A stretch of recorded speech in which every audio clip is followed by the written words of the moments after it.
From the studios at Election Yard, we're here to talk about special elections, February 17th, 2026, and a few other special elections that preceded it. No, you have not gotten rid of me yet, and we're here to talk about elections. That's what we do here. So first, let's set the stage before we get to the Georgia special election on February 17th.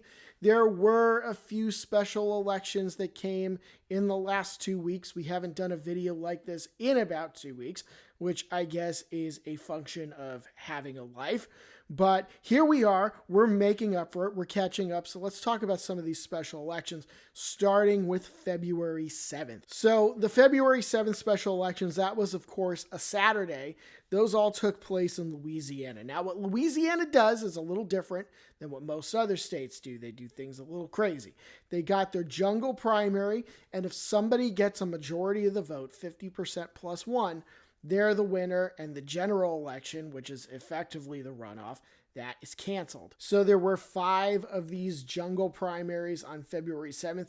3 of them resulted in somebody being elected. 2 did not, so let's go through them very quickly. And of course, we're going to tell you whether or not the Democrats or the Republicans overperformed or underperformed their 2024 presidential election results. So the first seat, Louisiana House District 37. This was a Republican seat and a Republican hold. It was indeterminate as to whether or not there was any change against the presidential election, because in order for us to calculate that, and you're going to see us use that word indeterminate a few times in this video and going forward, that just means that it wasn't a Republican versus Democratic race, so we had nothing to compare to. So in this particular race in the 37th district in Louisiana, there was no Democratic candidate, so we can't say. Now, the 60th House District of Louisiana, this was a very interesting one, because this was a Democratic seat and a Democratic hold. Now, that might not get a lot of attention, but for the fact that Donald Trump actually carried this district by double digits. So the Republicans were thinking we might actually get a flip here. And not only did they not flip it, the Democrats overperformed substantially here.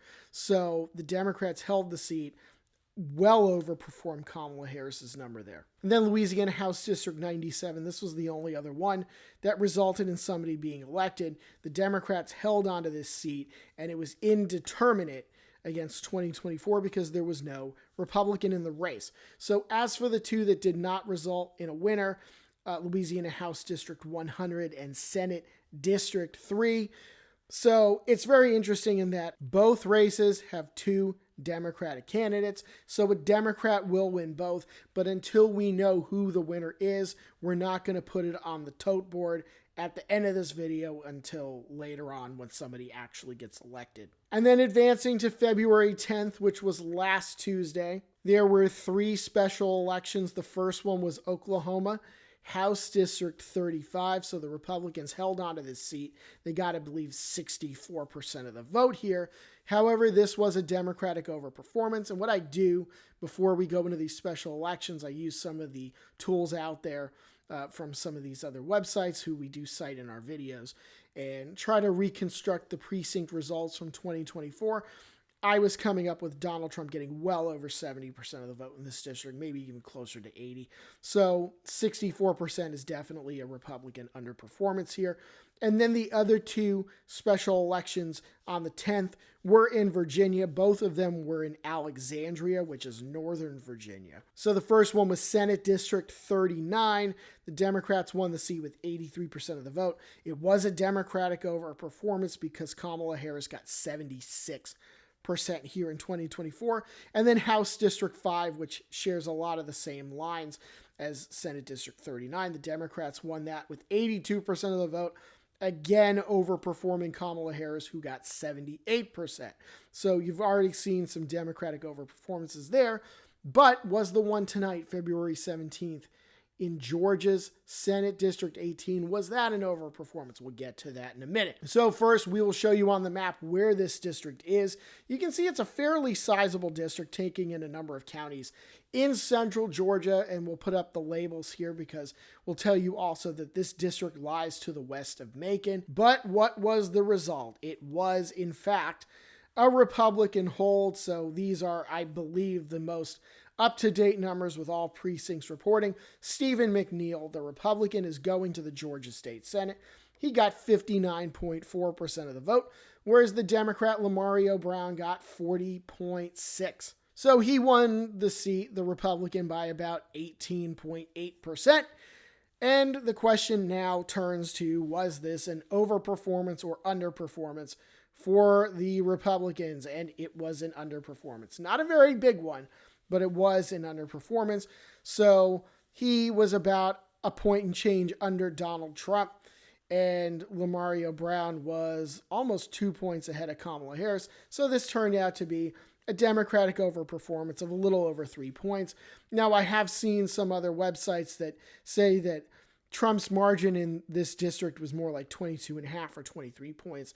Again, using the tools that were available to me, I was able to reconstruct about a 22-point Trump margin. So for the sake of argument, let's say it's 22. Either way, it was a Democratic overperformance of a couple of points. So now finally, let's take a look at the new Georgia State Senate. Following this election, there's still one vacant seat. The Republicans are back up to 32. The Democrats are at 23. So we say here that 29 is required for a majority, but the lieutenant governor is a Republican, so the Democrats would need 29 seats. The Republicans would only need 28. So that is how it looks right now. Now let's check out the special election standings so far. It is 18-7 Democrats versus Republicans. There is a +1 on the Democratic side, though. Of course, that was the special election in Fort Worth, Texas, that state Senate seat a couple of weeks ago. But in terms of who is running ahead of or behind their numbers from the 2024 presidential race, the margin is starting to grow for the Democrats here. It's up to 18 overperformances, 3 Republican overperformances, and in 4 races, we were not able to say one way or another. So if you're the Democrats, you're probably happy that this trend is continuing. And not only that, you may see that there were 18 Democratic seats won and 18 overperformances, but not all of them were in Democratic seats. They weren't just padding their margins all in Democratic seats. A lot of them, sure, but I mean, look at tonight, for example. This was technically a Democratic overperformance.